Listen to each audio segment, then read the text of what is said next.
Olá a todos, é um prazer estar aqui com vocês hoje. Estamos começando agora este canal de bate-papo sobre as medidas da quarentena. É um jeito que encontramos de trazer para você as informações que vem pipocando todos os dias aí na mídia, aquela enxurrada de informações que a gente mal compreende, né? Cada dia uma medida provisória nova, cada dia um decreto novo, cada dia uma informação nova, e a gente fica aí meio perdido sem saber o que fazer e como agir. Dá até preguiça, né? A gente abre o computador para ver a notícia e fala, ah, meu Deus, lá vem mais uma, né? Hoje eu resolvi começar esse bate-papo sobre as medidas trabalhistas, porque é algo muito forte aí, é algo que vem modificando a vida tanto dos colaboradores, dos empregados, quanto dos empresários. Então, hoje a gente vai conversar com vocês. Eu trouxe um time de especialistas em direito do trabalho. Eu estou aqui com o Dr. Lucas Renato Girotto. Dá um aceno, doutor, da Advocacia Girotto. Estou aqui com o Dr. Guilherme Miron, do JJ Advogados. Aqui com o Dr. Caio Vieira, também da Advocacia Girotto. Um aceno, doutor. O Dr. Guilherme, o doutor, perdão, o Dr. Guilherme já apresentei. O Dr. Matheus Porfírio, do JJ Advogados. Olá, doutor. E a doutora Daniele Ártico, coordenadora do setor trabalhista, também do JJ Advogados. E a gente veio hoje aqui falar para vocês de um jeito simples, um bate-papo sobre todas essas novas medidas, todas essas mudanças desse cenário trabalhista. Inclusive, na verdade, eu vou começar o assunto por aí com o doutor Lucas Renato Girotto. Doutor Lucas, é um excesso de informações, né? Cada dia a gente vem com algo novo, o que traz uma instabilidade terrível para os empresários e também para os colaboradores, né? E mais ainda, as medidas aparecem e daqui a pouco, de vias indiretas, o judiciário se manifesta, não oficialmente, mas a gente vê aí, por exemplo, as redes sociais de associações de magistrados, eles começam a se manifestar dizendo que não concordam com as medidas e a gente fica entre a cruz e a espada, né, doutor? Você pode conversar com a gente um pouquinho sobre isso? Bom, olá, né? Queria cumprimentar todos, primeiramente, dizer que é uma honra estar participando desse debate aqui com esses colegas renomadíssimos, né? Que eu tenho profundo apreço. E realmente o que você falou, doutora Carolina, a gente é bombardeado de informação, a gente dorme com uma MP, acorda com outra, né? E o governo está fazendo o que pode, na minha concepção, independente de partido, de direita ou de esquerda, eles estão tentando, né, solucionar um problema decorrente de uma pandemia que atinge, né, a saúde, o bem-estar de todo mundo. Então, realmente, o que a gente vai debater aqui hoje é referente às MPs que foram lançadas aí no âmbito do direito do trabalho, né, o processo do trabalho, e sobre a flexibilização dos direitos trabalhistas. Tudo que a gente for debater aqui são opiniões particulares, né, opiniões privadas, que a gente, no nosso modo de ver, a gente entende dessa forma, não quer dizer que a gente esteja certo ou que a gente esteja errado, né? Mas é como a gente entende a letra fria da lei. Não temos ainda uma posição majoritária dos tribunais, isso não chegou ainda, né, aos TSTs, aos STF, aos STJ, enfim. Nós estamos aqui analisando a letra fria da lei. Temos doutor, aí algumas... Explica pra gente um pouquinho, porque acho que fica difícil para a população entender. Porque vem uma medida provisória, né, que ela determina algo, mas isso ainda pode ser flexibilizado pelo judiciário? Como funciona? Você consegue explicar pra gente um pouco? Com certeza. Os operadores do direito, né, o judiciário, ele interpreta aquela lei. Então, ele vai interpretar da forma, né, como ele julga, né, e, enfim, ele utiliza de outros balizamentos, como os princípios gerais do direito, que já vinha acontecendo antes. Então, assim, nós temos a letra fria da lei. Como que ela vai ser interpretada por nossos tribunais? Isso a gente só vai saber no futuro. Só vai saber quando as ações forem julgadas. Nós temos, né, a doutrina, nós temos a jurisprudência, nós temos os princípios, as analogias, nós temos algumas fontes integradoras do direito. Então, a gente só vai saber como isso vai restar consolidado ao final com as decisões dos tribunais superiores. Então, assim, tudo é muito novo e não chegou ainda à análise, né, dos desembargadores, dos ministros. Então, a gente está fazendo a interpretação da letra fria da lei para que, no futuro, a gente possa ver o posicionamento dos tribunais.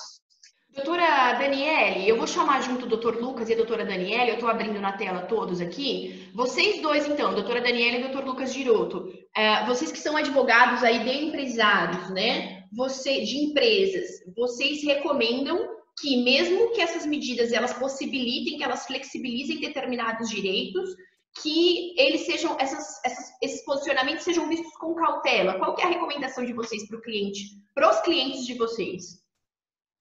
Cautela total, cautela total. Vamos analisar pormenorizadamente, né, o que diz as medidas provisórias, analisar aí as ações declaratórias de inconstitucionalidade que vêm sendo ajuizadas para ver a manifestação, né, do STF, do Supremo Tribunal Federal, se são constitucionais ou não essas medidas. Lembrando que uma medida provisória ela passa pela ratificação do Congresso, né? Então pode ter mudanças, né? Acredito que vão ter mudanças. Então, assim, cautela total. Doutora Daniela, acho que o áudio da senhora tá mudo. A senhora pode falar um pouquinho para nós sobre o que a senhora vem explicando para os seus clientes? Não, concordo totalmente com o doutor Lucas, né? O momento é de muita cautela. Nós temos, por enquanto, a letra fria da lei, mas, assim, como isso vai ser recepcionado pela Justiça do Trabalho é uma incógnita ainda. Então, a gente sempre fala, né? Consulte seu advogado, não é puxando, assim, a gente não, mas, assim, consulte seu advogado, vê qual é a medida, vê como que isso pode ser feito da melhor forma possível, porque, realmente, por mais que aí tenha as MPs, né, autorizando determinadas medidas, o momento é de cautela, é de estudo, é de realmente conversar com o seu advogado e verificar qual é a melhor forma de proceder. Doutor Lucas, pela experiência aí que o senhor e a doutora Daniele têm, anos e anos de advocacia trabalhista, os senhores no dia a dia da vara do trabalho, vocês conhecem, via de regra, o posicionamento dos juízes. Vocês creem, é uma opinião, gente, isso é muito importante a gente deixar claro que isso é uma opinião do doutor Lucas, uma opinião da doutora Daniele, não significa que isso vai ser feito dessa maneira. Mas na opinião de vocês, essas flexibilizações excessivas do direito do trabalho, ela vai ser recepcionada como pela Justiça do Trabalho, doutor Lucas? Bom, doutora, com cautela também, né? A gente viu que nós tivemos uma reforma trabalhista em 2017, ela entrou em vigência no dia 11 de novembro de 2017, e muitos juízes do trabalho, eles não estão respeitando, né, a letra da reforma trabalhista. A gente vê aí várias decisões contrárias ao que está disposto na CLT. Muitos juízes estão dando por inconstitucionais alguns artigos da reforma trabalhista. Então, assim, a tendência, né, na Justiça do Trabalho, se forem mitigados os direitos trabalhistas, não serem respeitados por parte do judiciário. Joia? Mas nós temos em contrapartida outro evento que pode, né, flexibilizar, que é justamente a pandemia. Se outrora a gente teve uma reforma trabalhista que não foi aplicada por 100% dos magistrados, agora nós temos algumas medidas provisórias que visam justamente a manutenção do emprego. Penso que deve haver uma flexibilização. Por mais conservador que seja aquele julgador, né? Por mais, vamos dizer assim, pró-empregado seja aquele julgador, eu acho que tem que ser analisado outros pontos, justamente por conta dessa pandemia. E a doutora Daniele, qual é a opinião da doutora sobre a receptividade dessas normas? Sim, igual a gente está comentando, é muita cautela. Eu acho que a justiça também vai agir com muita cautela, mas a gente tem aí por um lado, a gente tem uma justiça que ainda é protecionista para o funcionário, né? Mas, do outro, a gente tem uma questão de saúde pública. Sim. Quer dizer, temos que colocar na balança, né? Vamos colocar uma coisa que seja bom para ambos os lados, né? Nem algo que, de repente, vai onerar muito o empregador e que vai prejudicar muito o funcionário. Então, eu acredito aí que vai ter várias medidas, eu acho que várias decisões também vão ser cautelosas, mas eu acho que o momento é realmente de colocar na balança. Está em jogo, né? Os direitos dos funcionários, mas em contrapartida nós também temos uma situação de saúde pública.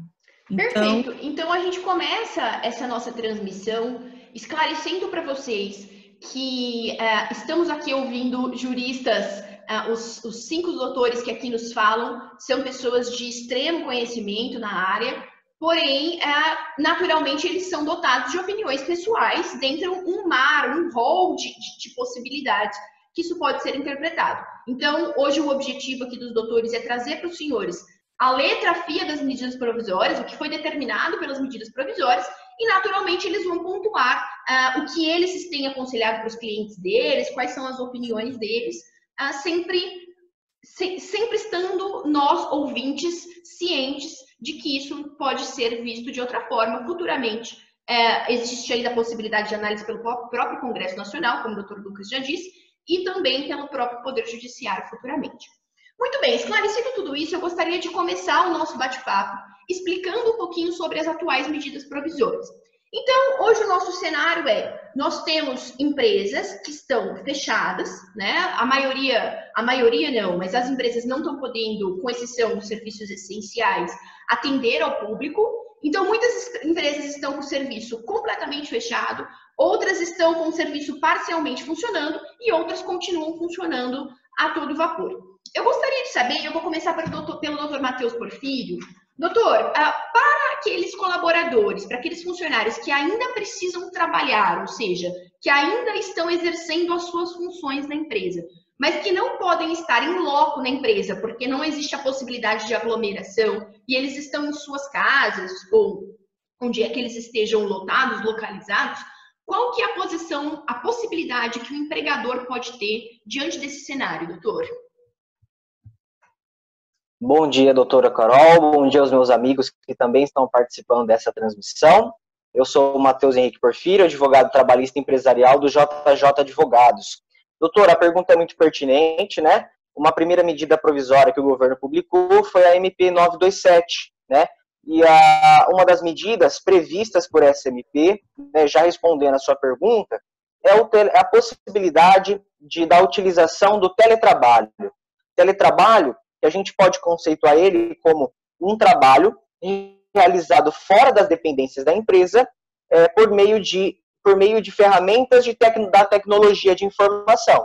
Exemplo, o empregado, em vez de ele trabalhar em loco na empresa, ele passa a trabalhar da sua casa através de um computador, de um celular ou de um tablet. Doutor, e simplesmente o empregador ele pode colocar os funcionários nas suas casas ou exige algum requisito, existe alguma formalidade? O que o empregador tem que fazer para materializar essa possibilidade de teletrabalho? Doutora, a MP ela é expressa e ela diz que não há a necessidade, né, de uma anuência do empregado para que ele seja alterado do regime presencial para o teletrabalho. A MP fala que fica a critério do empregador essa modificação. E ela também acrescenta que não há necessidade de formalizar por escrito essa modificação. Então, um simples acordo verbal ali é possível, né? Que o empregador ele altere a modalidade do trabalho do empregado. Só uma observação importante, a MP ela exige uma única formalidade, que é a comunicação ao empregado, né, o empregador comunicar ao empregado essa modificação no prazo de 48 horas de antecedência, tá bom? Perfeito, doutor. E me vem uma dúvida sobre isso, porque muitos das funções, elas exigem a utilização de determinados equipamentos, né, como, por exemplo, um computador. Como é que faz o funcionário que está na sua casa e precisa utilizar, por exemplo, mais uma vez, usando exemplificativamente, um notebook da empresa ou qualquer outra coisa que pertence à empresa? Perfeito. O recomendado nesse momento, né, a MP até traz uma previsão sobre isso, é que seja pactuado um contrato, um termo aditivo, um termo por escrito, por meio do qual a empresa ela vai deixar de forma expressa quais os equipamentos que ela vai disponibilizar ao empregado para que ele realize o teletrabalho. Por exemplo, se ele vai disponibilizar um computador, se ele vai disponibilizar um tablet ou um celular, nós recomendamos que seja feito um termo por escrito. Nesse termo por escrito, a empresa pormenorize as características desse equipamento, marca, capacidade, para que fique muito bem formalizado e especificado a obrigatoriedade do cuidado e do zelo que o empregado deverá ter, e também deixando muito bem especificado o que a empresa está oferecendo para o empregado para que ele continue realizando seus trabalhos normalmente. Só acrescentando uma informação importante, saindo um pouquinho da sua pergunta, seria relacionada à jornada de trabalho do teletrabalhador, né? Em regra, os funcionários que trabalham dentro da empresa, eles são submetidos ao controle de jornada, né? Eles assinam ponto ou tem o ponto digital, enfim. Agora, essa modificação, o empregado trabalhando fora das dependências da empresa e utilizando meios telemáticos, a CLT trata essa hipótese como uma das hipóteses em que o empregado não está submetido ao controle de jornada, ou seja, o empregador não consegue saber o total de horas trabalhadas no dia. E para esse tipo de situação, os empregados que não estão sujeitos a controle de jornada, consequentemente, eles não fazem jus ao recebimento de horas extras. Porém, o Tribunal Superior do Trabalho, ele tem já uma jurisprudência farta e predominante no sentido de que, se mesmo que o teletrabalhador ou o empregado que realize seu trabalho fora das dependências da empresa, se o empregador conseguir, de alguma forma, fiscalizar a jornada de trabalho desse empregado, seja por meio de um sistema comum utilizado por todos, seja por meio de um grupo de WhatsApp, seja por qualquer meio eficaz, se for possível a fiscalização da jornada de trabalho pelo empregador, recomenda-se, então, que nesse termo por escrito, o empregador ele especifique qual será a jornada de trabalho, ele fiscalize essa jornada de trabalho para que futuramente ele não seja surpreendido aí num pedido de recebimento de horas extras, tá bom? Então, resumidamente, o teletrabalhador, em regra, ele não está submetido a controle de jornada, porém, se a empresa dispor ou tiver algum meio que permita esse controle, a empresa deve fiscalizar esse controle e realmente aí impedir que o empregado labore mais que as 8 horas diárias ou 44 horas semanais, para que ela não seja aí obrigada a efetuar o pagamento de horas extras. Perfeito, doutor. Acho que ficou muito claro a questão do teletrabalho. Mas caso haja alguma dúvida de alguém que está ouvindo aqui, você pode disponibilizar, doutor, algum meio de comunicação para que as pessoas possam fazer perguntas? Com certeza, doutor. Eu vou disponibilizar meu Instagram, que é @Mateus, com TH, H Porfírio. Perfeito, doutor. Então, ficando alguma dúvida aí sobre a questão do teletrabalho, muito bem explicado pelo doutor Mateus, vocês entrem em contato pelo direct do Instagram, que o doutor Mateus vai proceder às respostas e ao auxílio do que vocês estão necessitando. Muito bem, nós compreendemos, então, a questão da possibilidade do teletrabalho para aquele empregado que está na sua casa, que não está alocado na empresa, para que ele continue trabalhando. Mas a gente sabe que há diversas funções exercidas por empregados na empresa que elas não são necessárias nesse momento de pandemia. Ou seja, o empregado está na sua casa, ou onde quer que ele esteja, e ele não está trabalhando. E aí eu me pergunto, eu vou voltar com a doutora Daniele. Doutora, a senhora pode me explicar qual é a possibilidade, ou ao menos uma das possibilidades, para este empregado que está em casa sem exercer a sua função? Claro. Bom dia a todos novamente. Sou a doutora Daniele, advogada trabalhista empresarial no JJ Advogados.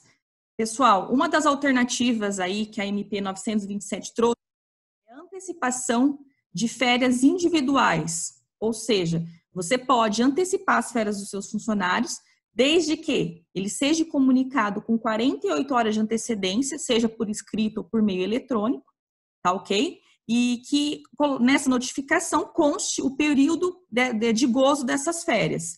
Então, é uma alternativa aí para quem não consegue laborar em home office, em teletrabalho, e que tem aí também um período de férias para ser concedido. Doutora, eu fiquei assim com uma dúvida. E se o sujeito ainda não tinha o período aquisitivo para que ele tirasse férias? Como que isso funciona? Doutora, é uma novidade aí da MP, tá? Ela também autoriza a antecipação de férias futuras, né? Vamos dizer assim, é quando o funcionário ainda não completou o período aquisitivo, mas a MP autoriza também a concessão de férias para esse funcionário. Então, também é uma alternativa. Perfeito. Doutora, caso alguém tenha ficado com alguma dúvida, a doutora ainda vai falar sobre tantas coisas aqui hoje, mas já vá nos adiantando. Se alguém não entendeu sobre a questão da antecipação das férias individuais, Qual o canal de comunicação que a doutora disponibiliza para tirada de dúvidas? Podem acessar meu Instagram, é @daniartico, com TH, e lá eu tiro qualquer dúvida aí que permaneça.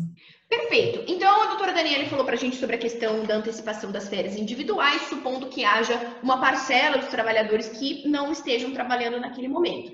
Só que é possível que toda aquela empresa tenha que parar suas atividades, né? E aí eu pergunto, doutor Caio, existe alguma questão em relação às férias coletivas? Olá, bom dia, boa tarde, boa noite, né? A depender do horário que todos estarão assistindo. Meu nome é Caio Vieira, sou advogado trabalhista empresarial na Advocacia Giroto e também professor de Direito e Processo do Trabalho. E com relação ao que a doutora Caroline acabou de perguntar e fazendo um gancho aqui com um tema já esclarecido pela doutora Daniele, cumpre observar que a MP 927 também tratou de trazer algumas alterações com relação às férias coletivas. Com relação às férias coletivas, nós temos o seguinte: agora, também no prazo de 48 horas, né, parece que a MP ela gostou desse prazo de 48 horas, o que facilita aqui a compreensão de todos, é uma padronização, até mesmo pelo cenário de urgência e relevância. Então, aqui, no prazo de 48 horas, ela comunica o seu corpo de empregados ou determinado setor da empresa, ou toda a empresa, se toda a empresa for paralisar, e aí todos os empregados poderão entrar em férias coletivas. E aqui é a critério do empregador. O artigo 11 da MP 927, ela deixa muito claro que é a critério do empregador. Então, aí já não tem a anuência ou não do empregado, tá? O diferencial aqui fica a cargo de que não é mais necessário a comunicação do Ministério da Economia e do sindicato da respectiva categoria. Antes eu deveria ter a comunicação mínima de 15 dias e agora basta apenas a comunicação direto aos empregados afetados ou que vão se beneficiar aqui das férias coletivas com prazo mínimo de 48 horas e não há necessidade de comunicar Ministério da Economia, Secretaria do Trabalho, no caso, e o sindicato da respectiva categoria. Perfeito, doutor Caio. Doutor, assim como os demais, o senhor tem algum canal de comunicação que o senhor pode disponibilizar para que as pessoas conversem com o senhor, caso exista alguma dúvida? Sim, sim. Eles podem me encontrar no meu Instagram, @caiomeajuda, e lá eu poderei ajudar a todos que sentirem dúvidas com relação a essa temática. Doutora, o nome já é propício, né, doutor? Caio me ajuda. Sim, Caio me ajuda. Precisou de ajuda, só me contactar no Instagram. Eu só vou fazer um adendo que eu deixei passar com relação também aqui às férias coletivas, tá? É interessante observar que elas não vão observar aqui o limite máximo anual e mínimo de dias corridos, né? Para as férias coletivas, eu teria o máximo de 2 períodos anuais e eu não poderia ter menos que 10 dias corridos em cada um desses períodos. Então, a MP deixa claro que eu não tenho mais esse limite mínimo e nem o limite máximo de períodos anuais. Então, se já foi concedido férias coletivas, por exemplo, pode ser concedido férias coletivas novamente, extrapolando esse limite anual e mesmo extrapolando o limite mínimo ou máximo de dias corridos, justamente pela questão aqui de urgência e relevância da medida. Muito bem. Meus queridos advogados, né? Vou continuar perguntando, eu vou aproveitar que eu estou aqui com vocês.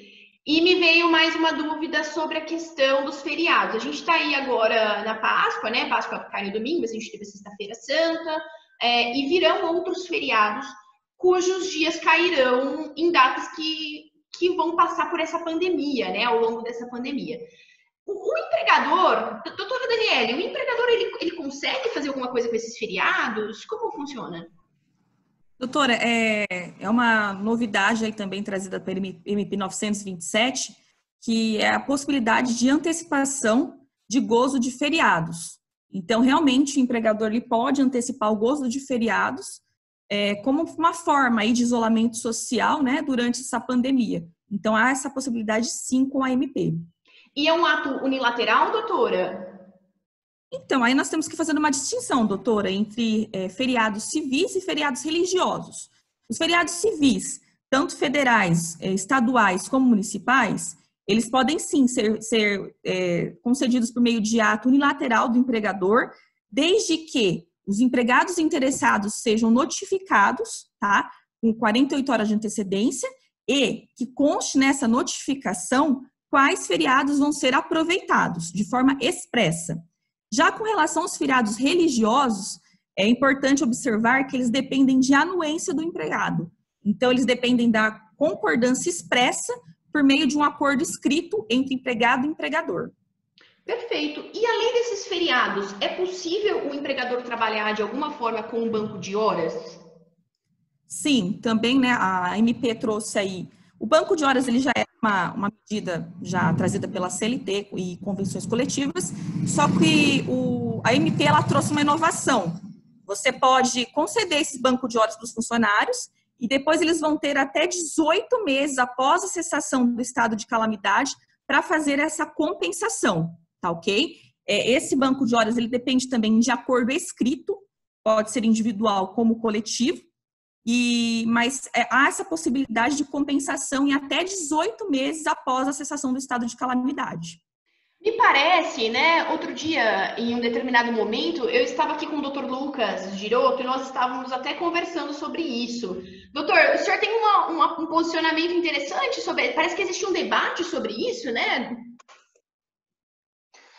Pois veja só, doutora Carolina, os demais colegas que aqui estão presentes, a respeito do desconto, né, das horas devidas pelo empregado, caso não seja possível ele compensar, né? Talvez seja uma dúvida recorrente aí das empresas, dos empresários.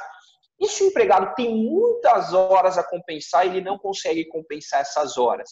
Primeira enquete, é possível fazer esse abatimento mensal no seu lerite? Exemplo, a gente viu que o banco de horas pode ser estendido aí por 18 meses. O que isso quer dizer? Em 18 meses ele tem que compensar, não é mesmo? Essas horas. Mas vamos supor que passou os 18 meses. E aí, eu posso abater do lerite dele? Esse seria o primeiro questionamento. O segundo questionamento é se caso, né, eu tenha que dispensar esse colaborador, esse empregado, eu posso fazer o desconto das horas que ele deve para mim, que ele não compensou no TRCT? Então, são dois posicionamentos bastante interessantes, porque a princípio a gente vai ficar no isolamento social ainda por um certo período. Joia? Então, muitas empresas não prestarão serviço e ocorrerão essas hipóteses que você elucidou aí no começo da gravação. Então, tem esses questionamentos. Queria ouvir o posicionamento da doutora Daniela. Doutor, como a gente falou no começo dessa transmissão, né, a gente tem que agir com muita cautela ainda, tudo muito novo, nós temos, por enquanto, a letra fria da lei. Com relação à questão do abate mensal, eu não recomendo, tá? Particularmente. Há posicionamentos que defendem, mas eu particularmente não recomendo. Eu acho que não vai ser bem recepcionado pela Justiça do Trabalho. Com relação ao abatimento lá na rescisão contratual, a minha opinião pessoal é que você pode sim descontar essas horas devedoras até o limite da rescisão. Mas eu ressalto novamente que é uma opinião pessoal, tá? A gente vai verificar ainda como isso vai ser recepcionado pelos juízes do trabalho. Então, assim, é um momento, igual a gente volta a repetir, é um momento de cautela. Aqui são minhas opiniões pessoais, tá ok? Mas, com relação ao abatimento na rescisão, eu sou a favor. Já com relação ao desconto mensal, eu não sou a favor. Eu acho que é uma medida muito extrema e que, na minha visão, não vai ser bem recepcionada pela Justiça do Trabalho. Perfeito. Alguém tem algum posicionamento diverso? Os demais doutores? Doutor Matheus, doutor Caio, doutor Guilherme, vocês concordam com o posicionamento da doutora Daniele? Sim, acompanho aí as duas posições aí, achei bem interessante. Doutor Lucas, e qual é a sua posição sobre o tema? Acho que nós não te escutamos, doutor. O áudio tá... Isso, ó, deixa eu... É velho mexendo com a internet, viu, gente? Gente velha mexendo com a internet não dá. Diga, doutor Lucas, qual é a sua posição? Pois é. Não, a minha posição também é de extrema cautela, tá? É uma opinião particular minha, vou deixar claro. Eu acho que é impossível você fazer esse abate mensal no lerite, né? Exemplo, eu vou agora vou pagar o salário do meu empregado, ele está me devendo 10 horas, vou descontar 10 horas em seu olerite, descontar do seu salário. Para mim, isso não é possível, tem gente que defende, eu respeito. Quanto ao abate no TRCT, né, no termo de rescisão do contrato de trabalho, nas verbas rescisórias, eu acho que é uma posição majoritária de que eu posso abater aí um salário, pelo próprio artigo da CLT, que possibilita fazer essa compensação. Joia? Aí vem a grande enquete. E se ele dever mais que um salário, é possível fazer esse abatimento? Talvez sim. Talvez sim. O meu posicionamento é que sim. Eu posso abater essas horas que ele está devendo, desde que a rescisão não fique negativa, né? Desde que o empregado não fique devendo para o empregador, eu penso que seja possível fazer esse abatimento. Tá legal? Muito interessante o posicionamento dos doutores. Como eles disseram, sempre a gente tem que observar futuramente como vai ser o posicionamento do Poder Judiciário aí. Mas muito bem, passando para o próximo assunto, eu gostaria de saber do doutor Caio. Doutor, como é que ficam as exigências administrativas correlacionadas à saúde e à segurança do trabalho neste período de suspensão de atividades, nesse período de pandemia? Doutora Caroline, também pensando aqui em evitar aglomerações, sabendo que provavelmente o contato humano a humano não vai poder existir agora e, na verdade, não é recomendável, a MP 927 também tratou sobre isso, suspendendo duas exigências aqui no caso. Primeiro é a exigência dos exames complementares, ou também chamados de exames periódicos. O exame que o empregado tem que fazer de tempos em tempos para aferir se a sua saúde ocupacional está em dia e está ok, né? Esses exames, eles foram suspensos, né? Desde que o médico coordenador desse setor de saúde ocupacional não interprete que isso vai trazer algum prejuízo para a saúde do empregado. Se não for trazer nenhum prejuízo para a saúde do empregado, esses exames estão suspensos e deverão ser realizados aqui somente após terminarmos esse prazo de calamidade pública, que termina lá no dia 31 de dezembro de 2020, desse ano. Então, a partir deste período, o empregador tem aqui 60 dias para fazer esses exames. Repito, se o médico da empresa, né, de saúde ocupacional entender que não vai trazer nenhum prejuízo para o empregado. Outro ponto são os exames demissionais. Os exames demissionais, eles também, aqui no caso, eles devem ser realizados, tá? A exigência permanece. Contudo, se esses exames foram realizados a menos de 180 dias, se eu tive aqui um exame periódico, por exemplo, realizado a menos de 180 dias, eu não preciso fazer agora um exame demissional para aferir a saúde ocupacional do empregado agora no momento de desligamento da empresa, tá? Isso com relação à saúde ocupacional do empregado. O outro ponto é com relação aos treinamentos. Geralmente treinamentos habituais que a empresa faz observando aí todas as normas regulamentadoras que nós temos. A exemplo, a NR28, né, de treinamento ali para trabalho em altura. Esses treinamentos, eles também estão suspensos, tá?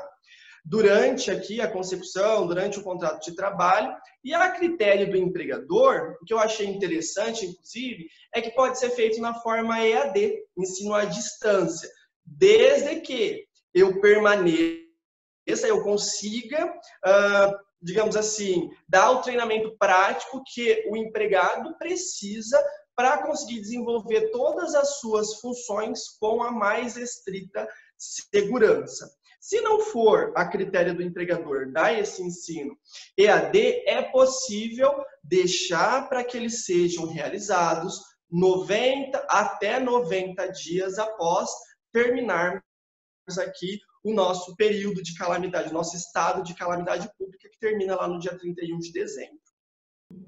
Muito interessante, doutor Caio. Eu compreendi a questão das exigências administrativas. Uma outra coisa que a gente tem ainda na MP 927 é a questão da possibilidade de prorrogação do vencimento do recolhimento mensal do FGTS. Eu vou aproveitar que o doutor Guilherme está aqui na nossa tela. Doutor, o senhor pode explicar um pouco para a gente essa questão da prorrogação desse vencimento? Sim, olá a todos. Prezados colegas, ouvintes, eu chamo Guilherme, sou advogado trabalhista empresarial do JJ Advogados, e referente aí, finalizando a MP 927, ela trouxe uma possibilidade aí aos empregadores de suspensão e parcelamento referente à contribuição do FGTS aos seus empregados do mês de março, abril e maio de 2020. Esse parcelamento aí poderá ser em até 6 vezes, iniciado em julho. Referente, então, aí ao parcelamento, como vai ocorrer, né? Os empregadores, eles deverão aí, que optarem a suspensão, até o dia 20 de junho, prestarem as informações dos seus empregados pela via CFIP ou DAI, para que não ocorra aí encargos e juros referente a essa contribuição. É disponível para qualquer tipo de empregador, independente da sua natureza jurídica, do número de funcionários ou o ramo da atividade que ela exerça. Até os empregadores domésticos, que muito têm se questionado, também podem optar pela suspensão e parcelamento do FGTS. Então, como vai ocorrer esse parcelamento? Os empregadores que optarem aí, eles deverão, né, até o dia 20 de junho, isso é improrrogável, prestar as informações referentes aos seus empregados, como já ocorre. E automaticamente, no dia 7 de julho do mês seguinte, será parcelado aí em 6 vezes. Então, será aí de julho a primeira parcela até dezembro de 2020. Caso você não respeite esse prazo, né, até o dia 7 de julho e meses consequentes, você vai ocorrer aí em juros e encargos. A Caixa Econômica, ela soltou uma nota que futuramente eles vão regularizar referente a essas quitações, essas parcelas. Então, creio eu, né, caso aí você não tenha interesse em parcelamento em 6 vezes, eles vão disponibilizar outras formas de diminuição. Mas até agora, via de regra, até dezembro o parcelamento. E como que ocorre aí caso o contrato de trabalho do empregado seja rescindido, né? A MP, ela regulariza que caso o empregado seja demitido, as parcelas vincendas da contribuição serão antecipadas, o empregador vai ter que pagar aí no mesmo prazo das suas verbas rescisórias. E, por fim, a MP 927, ela regulariza referente ao FGTS quanto ao CRF, que é o Certificado de Regularidade do FGTS. Esse é um documento hábil que os empresários, né, empregadores, têm, que é emitido pela Caixa, que regulariza e dali a anuência do pagamento referente ao FGTS dos seus empregados. Esse certificado, que foi emitido até o dia 22 de março, que foi quando foi publicada a MP, ele vai ter prorrogação automática por 90 dias, independente de comunicação, independente de adesão. Então, foi emitido até o dia 22 de março, ele vai ser prorrogado por 90 dias essa validade. E a MP, por fim, também fala que, referente ao parcelamento de março, abril e maio, não vai impedir que futuramente seja emitido esse CRF. Essas eram as ponderações referentes ao FGTS. Perfeito, doutor. Doutor, caso alguém... É um assunto complexo e é uma ferramenta importante, né? Caso alguém reste alguma dúvida ainda, como materializar isso, ou né, as possibilidades, o doutor tem alguma ferramenta de comunicação que o doutor pode disponibilizar para a gente? Sim. Qualquer dúvida aí que restou ou tenha surgido, pode entrar em contato pelo meu e-mail, que é guilherme@jjadvogados.adv.br. Perfeito. Todas essas medidas que vocês falaram agora, até agora, elas são advindas da MP 927, né? Que foi aí a primeira que saiu sobre a temática.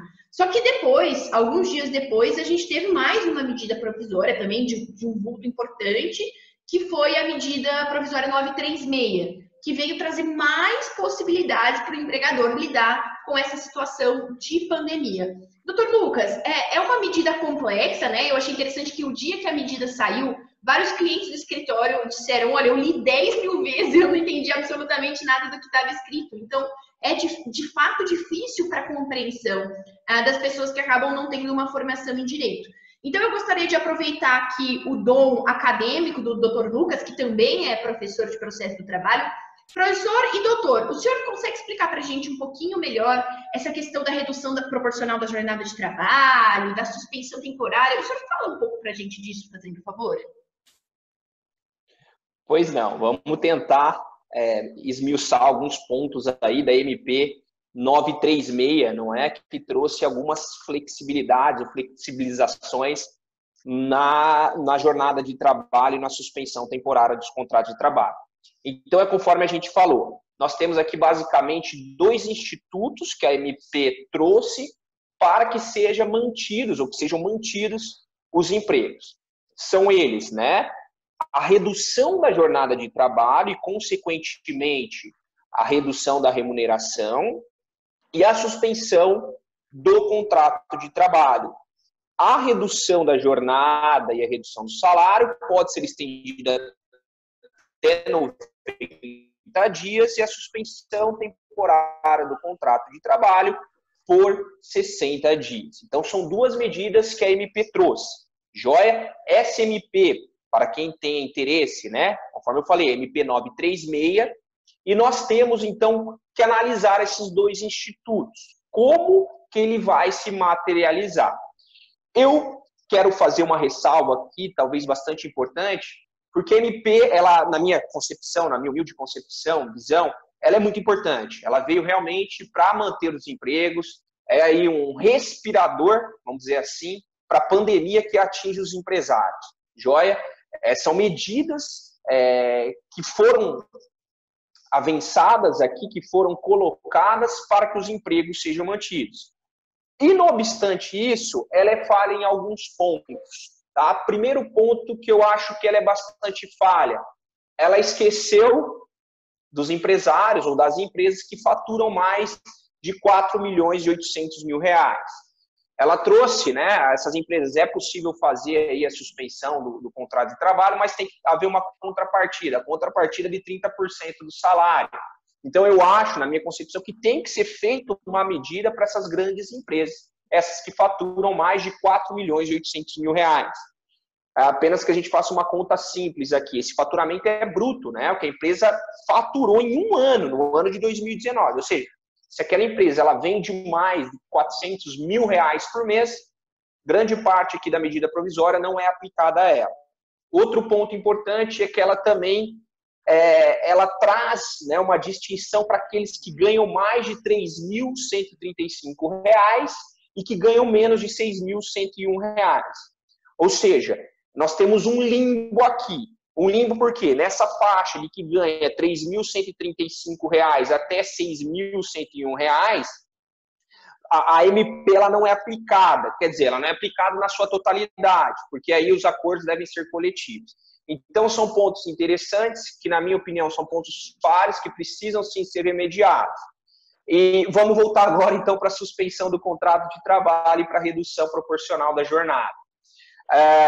Conforme eu disse, são medidas salutares, são medidas importantes, que a empresa, né, ela pode aí reduzir a jornada de trabalho em 25%, 50% ou 70%. Ou seja, uma pessoa que trabalhava aí, exemplo, 8 horas diárias, ela pode trabalhar bem menos. E o salário, como é que fica? O salário ele pode ser reduzido também proporcionalmente à jornada de trabalho. Lembrando sempre que tem que ser respeitado o salário hora. Joia? Aí vem as enquetes. Professor, eu posso pagar menos que o salário mínimo para o meu empregado? É uma questão bastante controversa, mas, na minha opinião, a resposta é que sim. Você pode pagar menos que o salário mínimo, desde que seja respeitado o salário hora. Se a hora daquele empregado, exemplo, é R$20, você tem que pagar R$20 a hora por ele trabalhada. Joia? Então, eu posso fazer essa suspensão, essa redução da jornada de trabalho, a redução, consequentemente, da remuneração, por acordo individual. O que é esse acordo individual que muita gente lê e não entende? O acordo individual é feito entre patrão e empregado, ou seja, sem a intermediação de um sindicato. Isso é um acordo individual. O acordo individual, ele se diferencia, por exemplo, do acordo coletivo. O acordo coletivo é feito entre empresa ou empresas e o sindicato obreiro. Por fim, nós temos a Convenção Coletiva do Trabalho, que é feita entre sindicatos, entre sindicato patronal e sindicato obreiro. Então, essa MP ela traz a possibilidade de reduzir a jornada de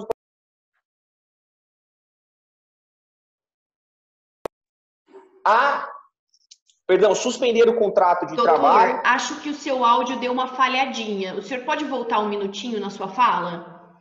Pois não, vamos lá.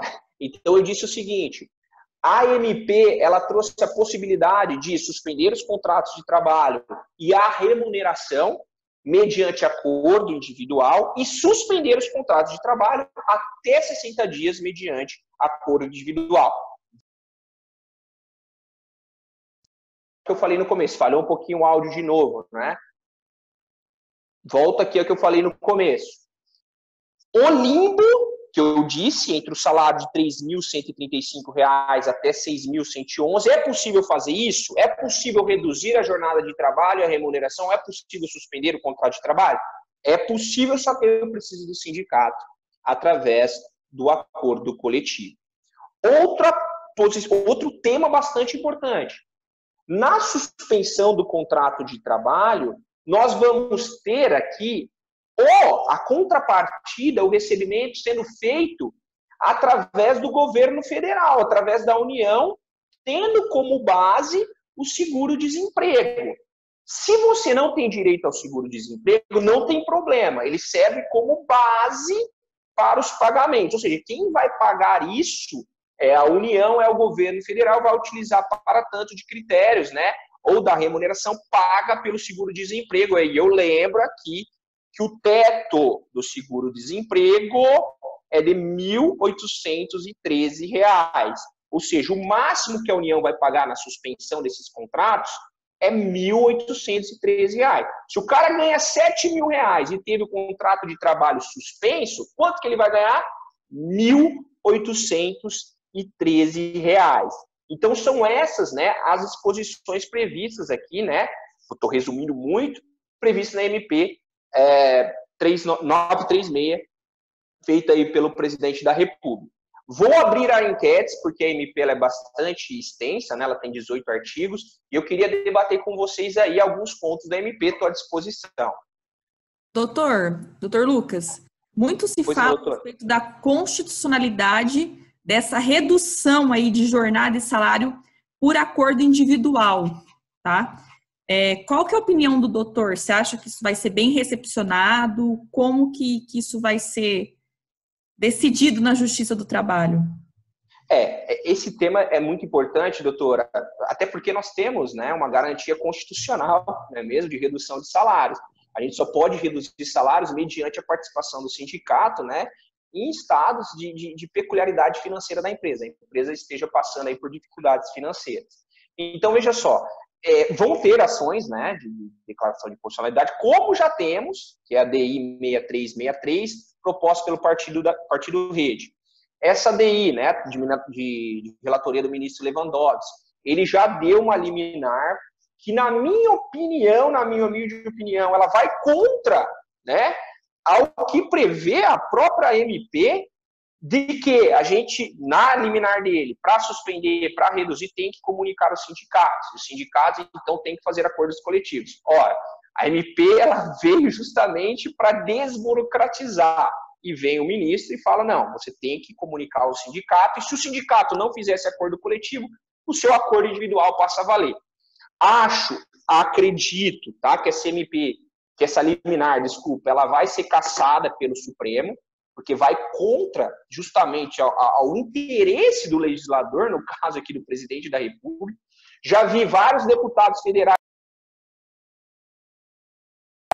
nessa decisão do ministro Lewandowski, né? Já vi vários deputados, vários senadores, então acho que vai cair. Essa liminar, essa ADI vai ser julgada na próxima quinta-feira, dia 16 de abril, e a gente vai ter vamos dizer assim, um norte do que vai ficar valendo e o que não vai ficar valendo. Doutora, na minha humilde opinião, a redução de jornada de trabalho e, consequentemente, a redução da jornada, a redução da remuneração, ela é constitucional. Ela é constitucional porque nós estamos balizando bens jurídicos aqui. Então, na minha opinião, ela é constitucional, e não obstante a gente tem uma previsão na Constituição Federal de que eu só posso reduzir salário mediante a participação do sindicato em caso de precariedade, né, em caso de decadência financeira da empresa. Doutor Lucas. Pois não, doutor Matheus. Um questionamento muito pertinente que tem surgido, e inclusive por parte de escritórios contábeis, que são os responsáveis pela operar a folha de pagamento das empresas, seria na questão da redução da jornada e dos salários, especificamente na redução dos salários. A MP, como o doutor muito bem disse, ela fala da redução dos salários, preservado aí o valor do salário hora. E existe uma dúvida seguinte: quando a MP fala da redução dos salários, ela está querendo dizer tão somente ao salário base do empregado, ou ela está se referindo a todo o complexo salarial? Vou dar um exemplo até para ficar mais claro para quem nos ouve, para quem nos assiste. Exemplo, aquele empregado que recebe o salário base, mais um adicional de insalubridade, mais um adicional de periculosidade, ou outras verbas salariais. Para ficar claro aqui até para o debate, na tua opinião, o que a MP quis dizer? Será reduzido o complexo salarial ou tão somente o salário base do empregado? Esse tema é deveras interessante. Primeiro a gente tem que ver os salários condição, né? Insalubridade e periculosidade. Na minha opinião, se ele continua trabalhando, ainda que em jornada reduzida, em situações de insalubridade e periculosidade, tem que ser mantida a periculosidade e a insalubridade, com certeza. Então, vai poder ser reduzido o salário? Vai poder ser reduzido, mas observado também a insalubridade e a periculosidade. Nós temos alguns outros pontos, como, por exemplo, o vale alimentação. O vale alimentação, eu posso extirpar, eu posso retirar isso do trabalhador? A minha opinião é que não. Ele tem que se alimentar, o trabalhador. Então, ele tem que ser pago. E agora, e o ticket alimentação, vale refeição, que é aquele que é cedido, né, no dia a dia, para o trabalhador almoçar, para o trabalhador comer ali no dia a dia dele, de segunda a sexta-feira, exemplo. Na minha opinião também, se o vale-refeição, se ele vai trabalhar de segunda a quarta-feira, só tem que pagar de segunda a quarta-feira. É importante a gente fazer distinções desses dois benefícios, né? Vale-refeição, vale-alimentação. Se o benefício é pago mensalmente, acho que tem que manter. Se ele é pago diariamente, como vale-refeição, só vai ser pago, obviamente, nos dias que ele for trabalhar. E mais importante, o vale-transporte também. Ora, se o trabalhador precisa do vale-transporte para ele se deslocar da empresa até o trabalho, nos dias que ele for trabalhar, tem que ser pago o vale-transporte. Essa é a minha opinião. Joia, Matheus? A gente tem que analisar os salários de condição, né? Ver quais salários de condição. Exemplo, trabalhou à noite, né? Adicional noturno. Tem que ser pago o adicional noturno, óbvio. Trabalhou das 10 às 5 da manhã. Então, seu salário de condição. Se ele parou de trabalhar à noite, não tem por que pagar o adicional noturno. Joia? Perfeito. Doutor, já aproveitando o debate, né? E aproveitar, porque às vezes a dúvida que a gente levanta é a dúvida de quem nos assiste. O doutor muito bem colocou que na suspensão a MP deixa expresso que o empregado ele vai fazer jus a todos os benefícios concedidos pelo empregador. Na visão do doutor, o senhor poderia especificar para nós essa questão do vale alimentação, do vale, dos benefícios em geral que são concedidos? Exato. É esse ponto justamente que causa bastante dúvida. Na minha opinião, vale alimentação deve ser mantido. Aqueles benefícios que são pagos. Exemplo, olha só, talvez o mais importante, não é? Plano de saúde. Poxa, mas estamos vivendo numa pandemia. Você vai cortar o plano de saúde do seu empregado? Com certeza não. São benefícios pagos durante o contrato de trabalho que devem ser mantidos. Vale alimentação, plano de saúde, plano odontológico, enfim. Na minha humilde opinião, esses benefícios não devem ser cassados pela empresa, e sim mantidos. A exceção, conforme eu disse na pergunta anterior, é do vale-refeição. Ora, o vale-refeição é aquele que você utiliza por se deslocar até a empresa e fazer a sua alimentação ali no entorno, né, nos restaurantes e tal. Se ele for trabalhar naquele dia, se não é um trabalho remoto, eu acho que tem que ser pago sim o vale-refeição. Nos dias que ele não trabalhou, tem que ser abatido. Então, a gente tem que analisar benefício por benefício, né? Mas eu pondero aqui que as opiniões são particulares, os benefícios, entre aspas, vitais, devem ser mantidos.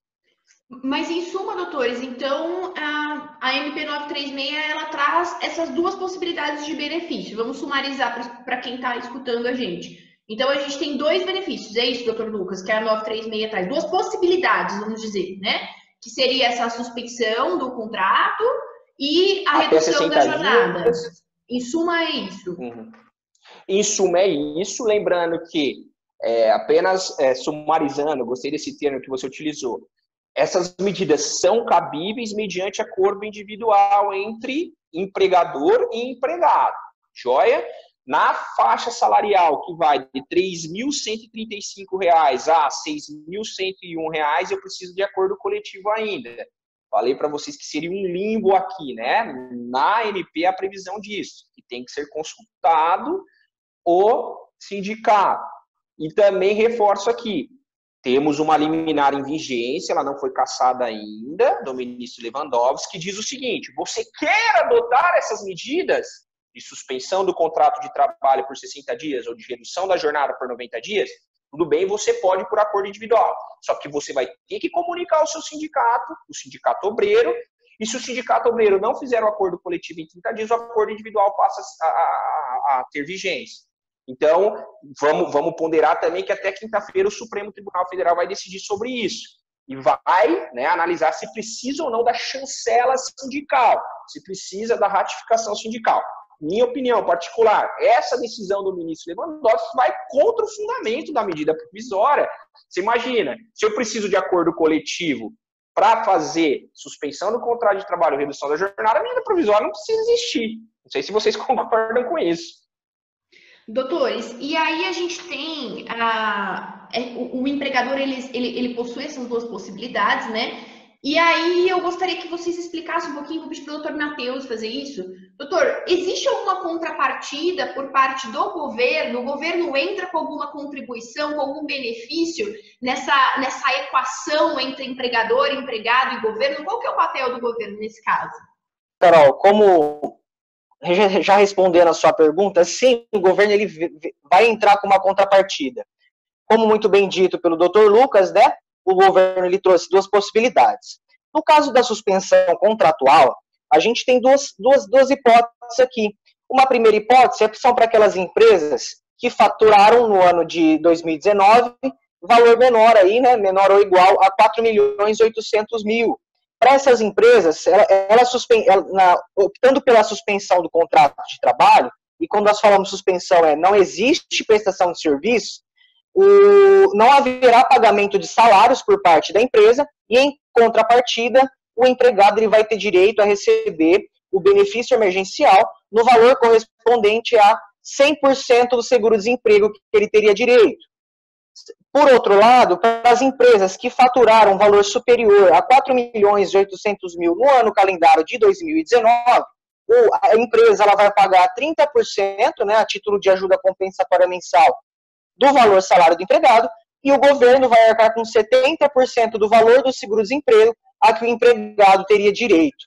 Já na hipótese de redução de suspensão de jornada, hipótese de redução de salário e jornada, o benefício emergencial ele vai ser calculado, vai ser aplicado o percentual da redução sobre o valor do seguro-desemprego a que o empregado teria direito. Por exemplo, se a empresa optar pela redução de 25%, esse 25% será aplicado sobre o valor a que o empregado teria direito ali na tabela do seguro-desemprego. Então, a medida ela tem a finalidade de fazer uma complementação da remuneração do salário, da remuneração do empregado, e evitar aí o impacto, né, que a pandemia trouxe aí para os trabalhadores em geral, tá bom? Tem uma questão importante, até acho que o Dr. Lucas comentou, que é o seguinte: o fato do trabalhador não ter direito ao seguro-desemprego não vai impedir que o recebimento do benefício emergencial. A gente precisa deixar isso muito bem claro. Como a doutora ponderou na pergunta, o governo está dando uma contrapartida para que os trabalhadores eles não sejam tão prejudicados com a redução do salário nesse momento de crise e a empresa consiga aí reduzir os seus custos e continuar existindo durante a pandemia do coronavírus, tá? Doutor, essa foi então a MP 936, que foi a segunda MP que saiu, correto? Doutora Saiu Carolina, essa semana, porque o doutor quer fazer alguma ponderação, doutor Lucas? sim, uma ponderação importante, né, doutor Matheus, para a gente deixar claro que essa contrapartida aí de 30% para as empresas que faturaram mais de 4 milhões e 800 mil reais no ano calendário 2019, ela é uma contrapartida de caráter indenizatório, tá? Isso é bastante importante porque não vai incidir tributos nessa contrapartida. Então, aquela empresa que queira adotar isso, ela vai ter uma redução bastante drástica, né, na questão tributária. Ou seja, ela vai pagar aqueles 30% a título de indenização. Ela não vai precisar recolher INSS e não vai precisar recolher FGTS.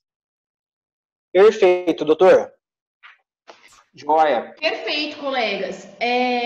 Então, só retomando aí, agradeço a ponderação do Dr. Lucas, mas retomando, então, essas foram as posições, foram as benesses, as medidas da MP 936, né?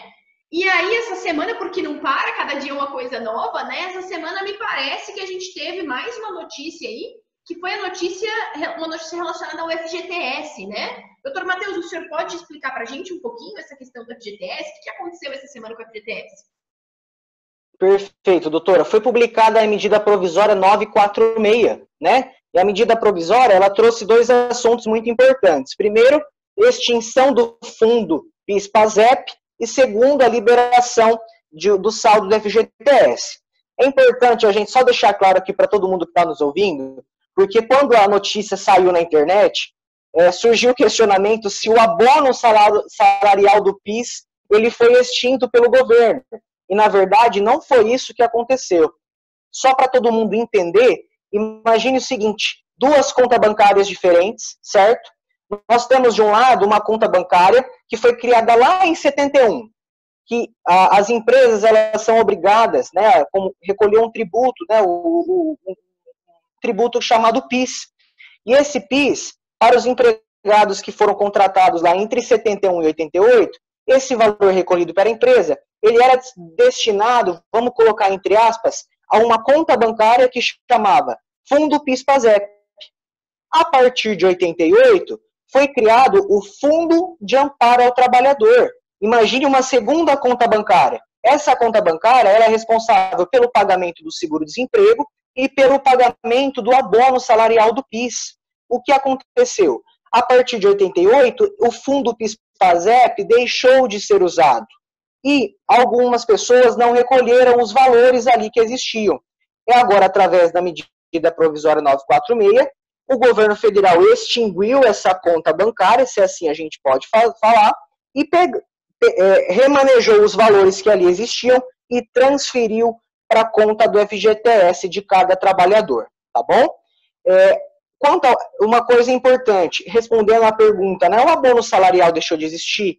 Não, aquele benefício que é devido aos empregados, que percebem até uma média de remuneração até 2 salários mínimos por mês, e estão cadastrados no programa do PIS há 5 anos, esse benefício, ele continua existindo normalmente, tá bom? Agora, quanto ao FGTS, né, o governo federal, ele possibilitou, através da medida 946, que as pessoas que possuem saldo nas contas do FGTS, a partir de junho e até dezembro, elas conseguirão sacar um valor de até R$ 1.045 para aumentar a renda dos trabalhadores nesse período e diminuir o impacto social causado pela pandemia. E, resumidamente, será possível o saque do FGTS, né, para quem possui conta ativa e saldo, no valor de até R$ 1.045, e o abono salarial do PIS, ele não foi extinto. Perfeito. Foi interessante o doutor falar isso, porque a impressão que nos deu quando a gente lia as notícias, né, é que tinha realmente acontecido a extinção, né?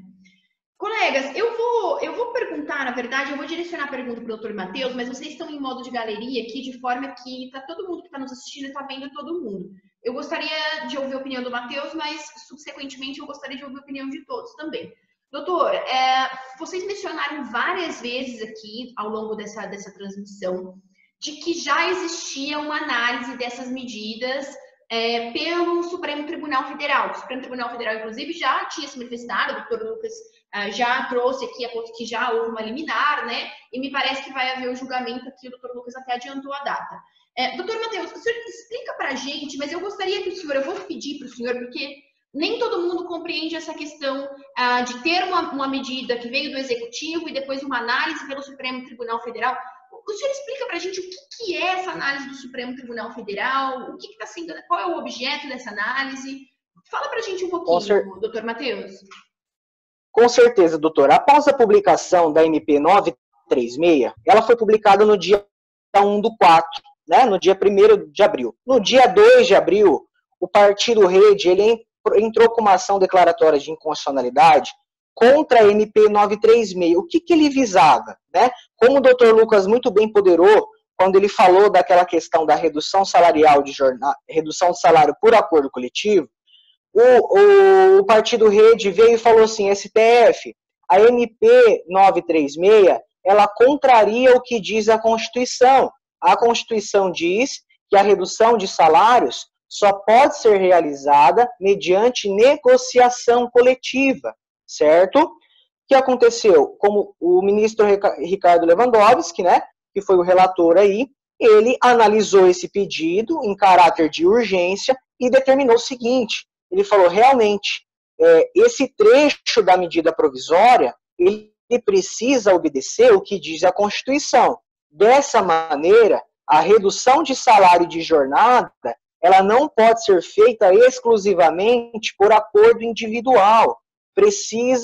É necessária a participação do sindicato para validar essa operação de redução de jornada e salário e também abarcou aí a questão da suspensão temporária do contrato de trabalho.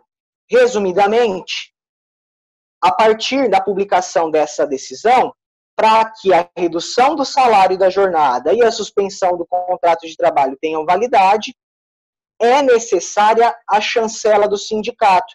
E é interessante, eu vou abrir uma aspas e vou ler aqui um breve trecho da decisão para nós entendermos, até para os colegas também comentarem a respeito depois. O ministro fala o seguinte, né, analisando, né, a medida provisória, determino que seja interpretada conforme a Constituição, de maneira que o trecho, os acordos individuais de redução de jornada de trabalho e de salário e de suspensão temporária do contrato deverão ser comunicados pelos empregadores ao respectivo sindicato laboral, para que este, querendo, deflagre a negociação coletiva, importando a sua inércia em anuência com o acordado pelas partes.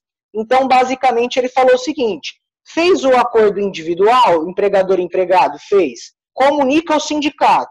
O sindicato, ele pode tomar aí, com base no que o ministro falou, duas decisões. Ou ele deflagra a negociação, e quando ele fala deflagra, ele fala inicia a negociação coletiva, certo? Para dar ok para o acordo individual, ou ele fica silente. E essa inércia do sindicato, ele vai importar a anuência do acordado pelas partes. Basicamente, é isso que o sindicato que o ministro Lewandowski quis dizer. E é interessante que o doutor Lucas bem ponderou, e agora eu abro para os meus amigos também, que essa medida, ela não tem aplicabilidade prática nenhuma. Com todo respeito ao STF, a decisão do ministro, ela veio para atrasar. Os empregadores estão correndo contra o tempo. E esse prazo de comunicação e aguardar a chancela do sindicato, ele pode inviabilizar as medidas. Agora eu abro para os meus amigos fazerem, né, efetuarem aí alguns comentários. Eu só vou fazer uma observação. Se você está assistindo a gente aqui e você não tem um contato muito legal com o direito, eu acho que a gente vai estender muito se a gente explicar isso hoje, mas eu já convido desde já o doutor Caio, que tem um viés constitucional aí, para que a gente faça uma próxima transmissão, doutor Caio, explicando sobre esse controle de constitucionalidade, o que é isso, por que o STF pode ou não pode falar, se os juízes de primeiro grau também podem fazer esse controle de uma outra forma ou não. A gente um dia pode falar só sobre isso, que vai ficar muito extenso, por isso que a gente não vai explicar. Fato é que a análise dessa medida provisória está hoje perante o Supremo Tribunal Federal. A gente explica em outra transmissão o trâmite disso, mas ela está lá para ser analisada pelo Supremo. E aí, como o doutor Matheus disse, eu também quero ouvir a opinião dos demais sobre isso. Igual, concordo com o doutor Matheus e com o doutor Lucas, né? Não tem aplicabilidade nenhuma prática. Na verdade, o que se buscou com a MP é desburocratizar todo, né, esse acordo aí coletivo para ser uma medida rápida. A gente está precisando de medidas rápidas e você ter que comunicar ao sindicato, aguardar o sindicato, dar um ok ou falar que não concorda, eu acho que isso vai atrasar todo um processo. E como bem ponderou o doutor Lucas, essa decisão do Lewandowski, ela vai de encontro com a própria MP, né? Então, se o sindicato tem que participar, por que a MP fala que pode ser por acordo individual escrito? Então, eu acredito que realmente a gente está no momento de... Doutora, Pode falar. Eu levanto até mais uma hipótese, como ponderou o doutor Matheus aqui, o sindicato tem que deflagrar o acordo coletivo. E se o sindicato não concordar? Exato. Não vai ter eficácia nenhuma, MP. Exato. Doutor Caio, só explica pra gente uma coisa. Isso que o ministro decidiu já é definitivo? Isso vai ser revisto? Explica para quem está escutando a gente. Não. Isso só foi uma medida liminar, né? Inclusive, digamos assim, eu fiquei até bastante surpreso, porque desde 2006 o Supremo Tribunal Federal ele tem dado decisões mais garantistas, né? E justamente, né, essa medida ela visa, digamos, preencher uma lacuna temporária de urgência e relevância. É o que uma medida provisória, é a finalidade de uma medida provisória, urgência e relevância. Enquanto nós temos o Supremo Tribunal Federal como intérprete final da Constituição, né, o meu guardião da Constituição, cabe a ele interpretar se essa medida do Executivo ela está ou não compatível com o texto constitucional. Essa medida liminar dada aqui pelo ministro Ricardo Lewandowski, ela ainda vai ser interpretada pelo Pleno, ou seja, pelos 11 ministros, agora quinta-feira, e aí todos ali, por maioria absoluta, vão dar aí o seu parecer final, se afinal de contas... Então, de um jeito simples, doutor Caio, uma pessoa decidiu porque era algo urgente, ela já foi lá e resolveu e decidiu, mas isso ainda vai ser levado para que o grupo de pessoas do Supremo Tribunal Federal, o grupo de ministros, decida. É isso? Correto. Perfeitamente. Caminhando já para o final, e mais uma vez eu gostaria de ouvir a opinião agora do doutor Guilherme, só que mais uma vez eu também gostaria de ouvir a opinião do coletivo. Doutora, quer falar alguma coisa? Doutora Carol? Deixa eu só fazer uma pergunta que eu acho que é importantíssima para essa questão da liminar, e inclusive eu gostaria rapidamente, obviamente, do nosso tempo, ouvir a opinião dos doutores. O doutor Lucas ponderou que o sindicato ele pode se recusar a negociar. É uma situação que ela pode acontecer. Ele pode chegar e falar, simplesmente, eu não quero negociar, certo? Uma outra situação que pode acontecer é o sindicato exigir algum tipo de pagamento por parte da empresa para que ela faça um acordo. E aqui eu abro um parênteses e brevemente eu digo o seguinte, a gente sabe que em 2017, a partir de 2017, a existência dos sindicatos foi colocada em xeque. Por quê? Porque a principal contribuição que mantinha o sindicato de pé, ela deixou de ser obrigatória. E a gente está acompanhando na internet que alguns sindicatos estão fazendo isso. Os empregadores estão apresentando os acordos para a chancela e eles estão exigindo o quê? Uma contrapartida. Uma outra situação é o sindicato impor que para fechar e para dar a chancela para o acordo que a empresa está apresentando, que seja obrigatório que os trabalhadores se filiem ao sindicato. E aí eu gostaria de deixar uma pergunta aqui para os meus amigos. Pode o sindicato recusar de maneira injustificada? Pode o sindicato exigir algum tipo de pagamento? E pode o sindicato impor a filiação obrigatória dos trabalhadores para que ele valide esses acordos?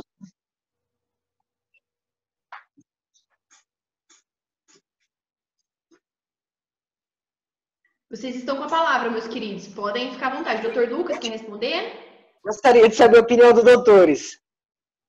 Não, vejam só, é constitucional também o direito da livre associação, não é?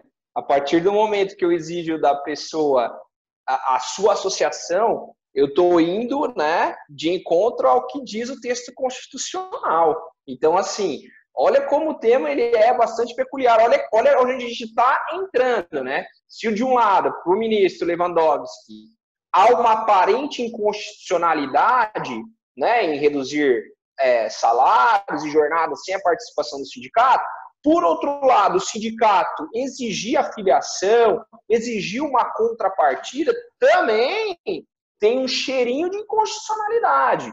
Então, assim, é por isso que eu acho, eu volto aqui a falar, uma opinião minha, particular minha, que a decisão do ministro, ela é completamente avessa à intenção da medida provisória. A medida provisória ela tem como pano de fundo segurar os empregos, manter, né, a força de trabalho, manter aqueles empregos nessa época de pandemia para que o sujeito tenha salário para comprar alimentos, continue girando a economia, né? Então, assim, na minha concepção, volta àquilo que eu disse antes, a aparente inconstitucionalidade e reduzir salário, ela encontra outras inconstitucionalidades nas medidas que a gente tem visto aí pelos sindicatos. Perfeito.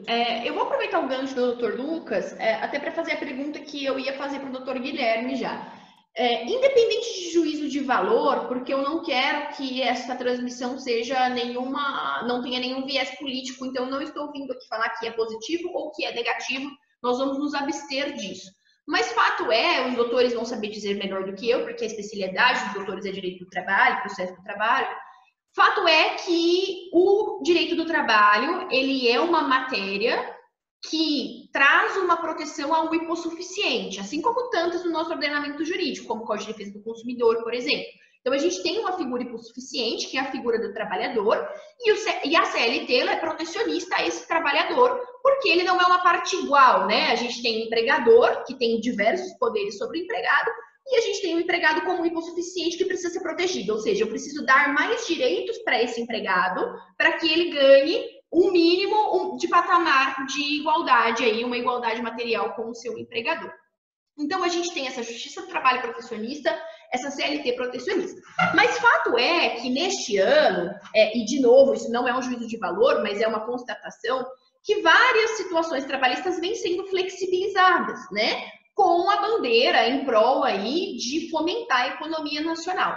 Então, a gente tem um contracaminho do que sempre seguiu a justiça do trabalho, até porque a gente encontra com uma evolução da sociedade e o direito não pode ficar estático face a essa evolução. Eu gostaria de saber do Dr. Guilherme e posteriormente dos demais doutores a sua opinião sobre essa questão, sem entrar em viés político, mas sobre essa questão da flexibilização dos direitos trabalhistas que já vinham acontecendo antes da pandemia, né? A gente tem aí diversas mudanças e aí que elas culminaram nessas medidas tomadas agora pelo governo federal neste momento de pandemia, que me parece, como uma espectadora externa, alheia ao direito do trabalho, que não é a minha área de especialidade, mas ela me parece reforçar as medidas anteriormente já tomadas pelo governo federal. Doutor Guilherme, o senhor pode explicar para a gente um pouquinho sobre isso? Então, nas últimas semanas, né, tivemos aí inúmeras medidas provisórias editadas, todas referentes à relação de emprego, que impactaram diretamente aí ao nosso direito do trabalho. Todas vieram decorrentes aí do decreto, né, 6 de 2020, que decretou o estado de calamidade pública no nosso país.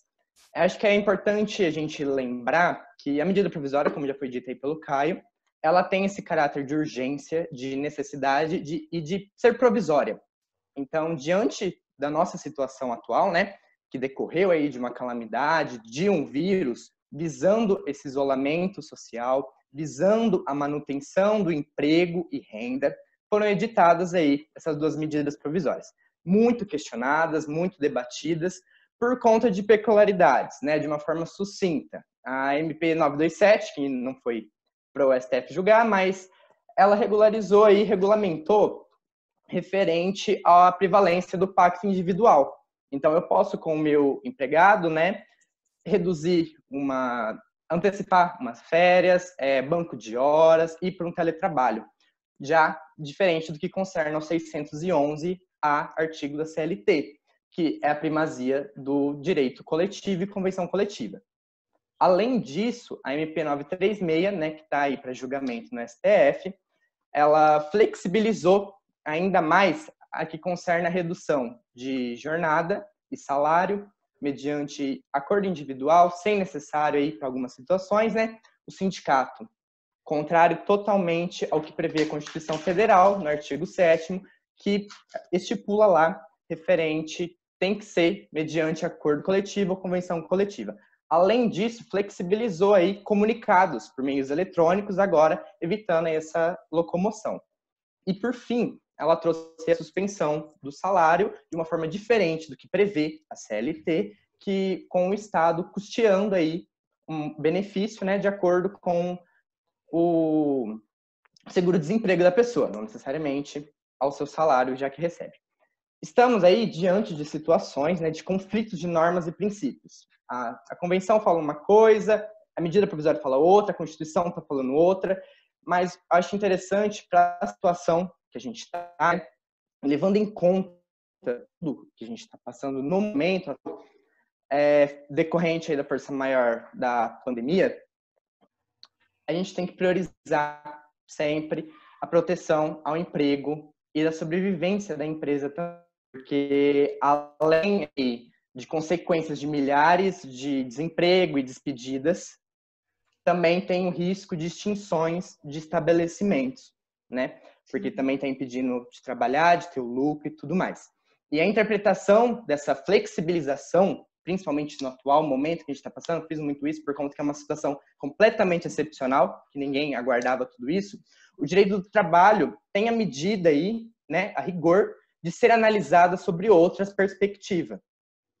Então, como já dito reforma, medida provisória tem caráter provisório, necessário e urgente.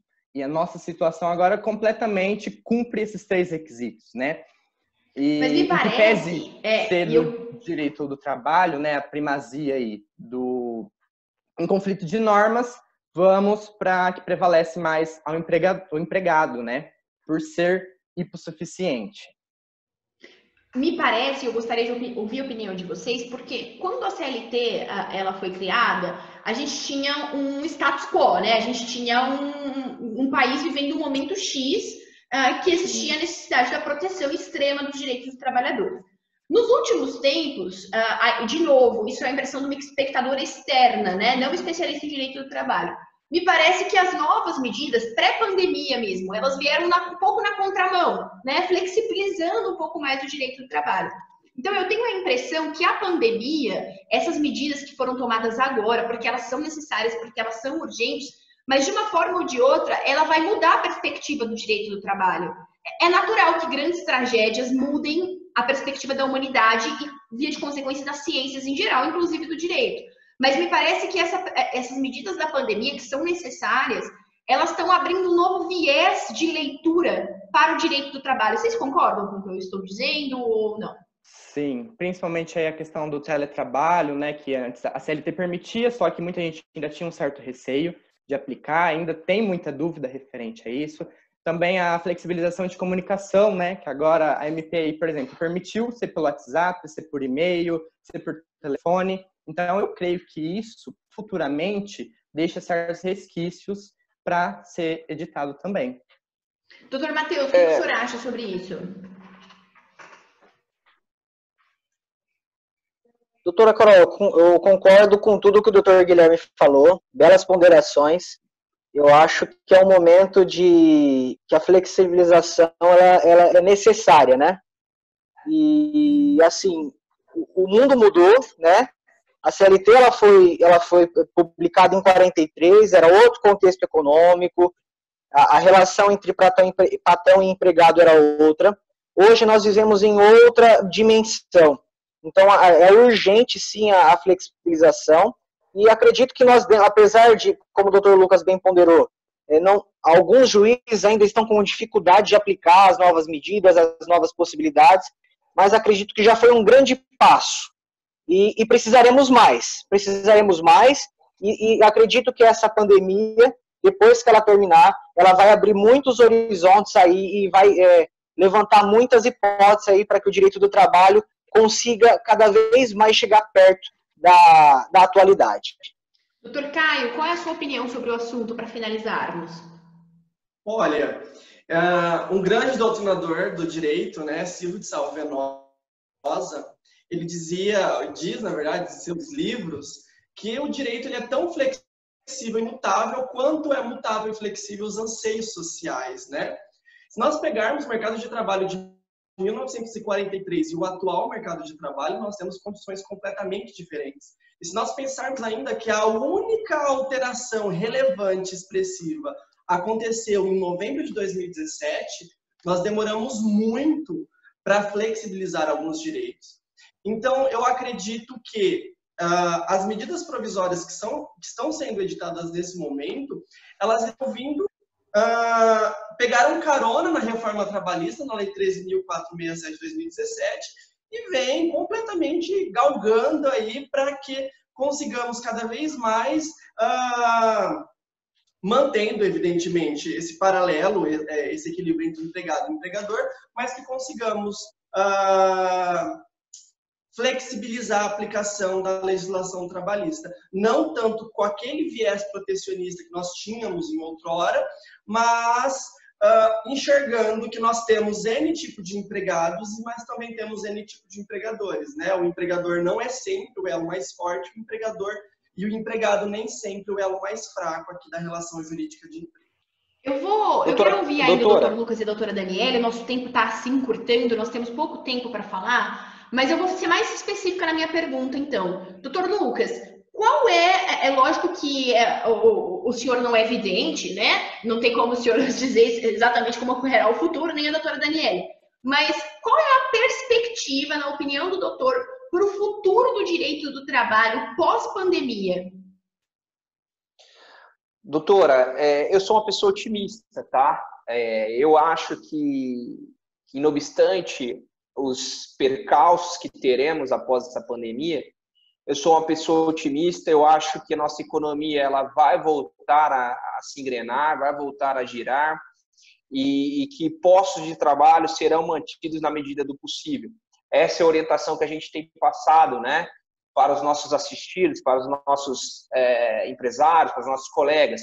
Mantenham os contratos de trabalho. E está sendo muito difícil disso acontecer, porque estão sem faturamento, você entendeu? O Dr. Caio trouxe aí a relativização, né? Mas será que hoje o empregado ele é o hipossuficiente? Se a gente adotar, né, se a gente pegar esse conceito de empregado e trazer, por exemplo, um MEI, né, um microempresário individual que emprega uma pessoa, será que ele é hipossuficiente? Esse empregado desse MEI é hipossuficiente em relação a esse empresário? Eu tenho dados aqui do Sebrae divulgados pela CNN que mais de 600 mil, olha isso, 600 mil pequenas empresas foram fechadas durante o coronavírus. Então, assim, nós temos que adotar com cautela, né, todas essas medidas para que justamente a gente mantenha os empregos. As pessoas precisam ter renda.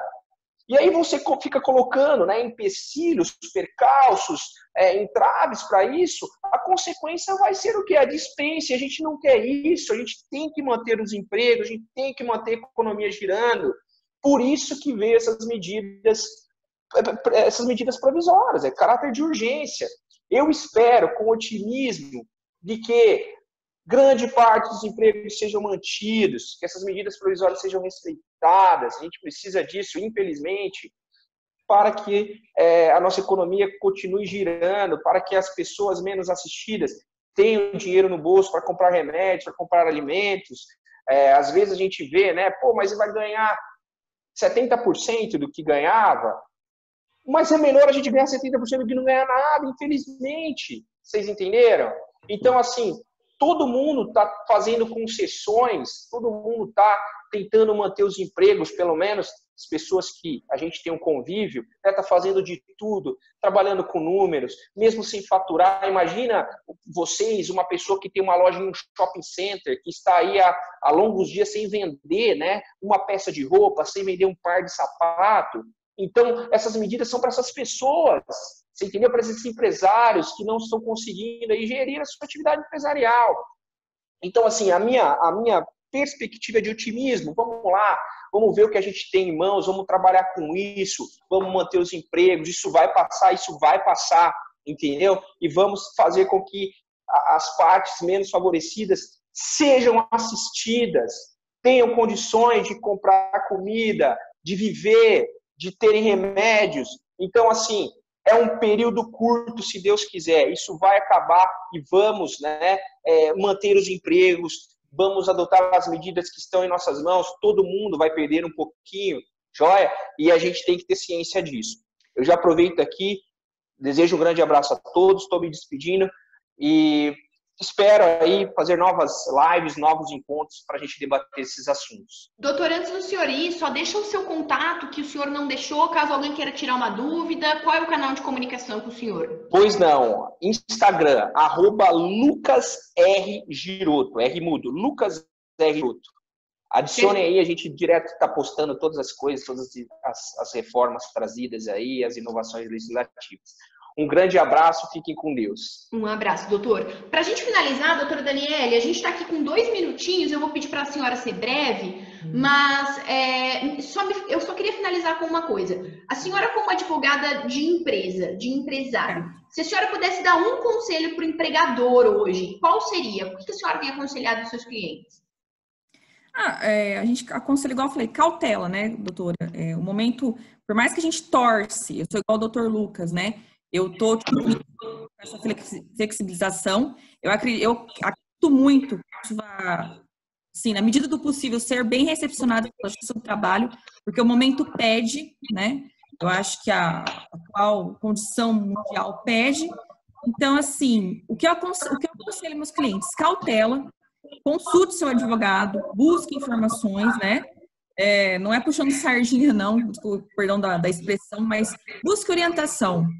Por mais que você tenha as medidas aí, ainda a gente está infelizmente, diante de uma justiça que é protecionista. Então, antes de tudo, se consulte, busque orientações e sempre haja com cautela. Com cautela, eu acho que é a palavra do momento. Perfeito, eu quero agradecer aos doutores, então, pela atenção de vocês em pleno sábado, né? Muito obrigada por estar aqui esclarecendo para a gente as questões sobre as medidas provisórias concernentes ao direito do trabalho.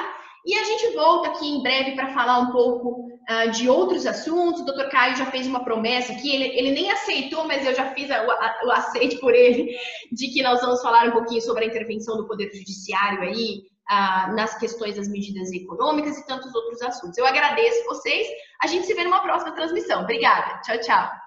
Um abraço a todos. Tchau, tchau.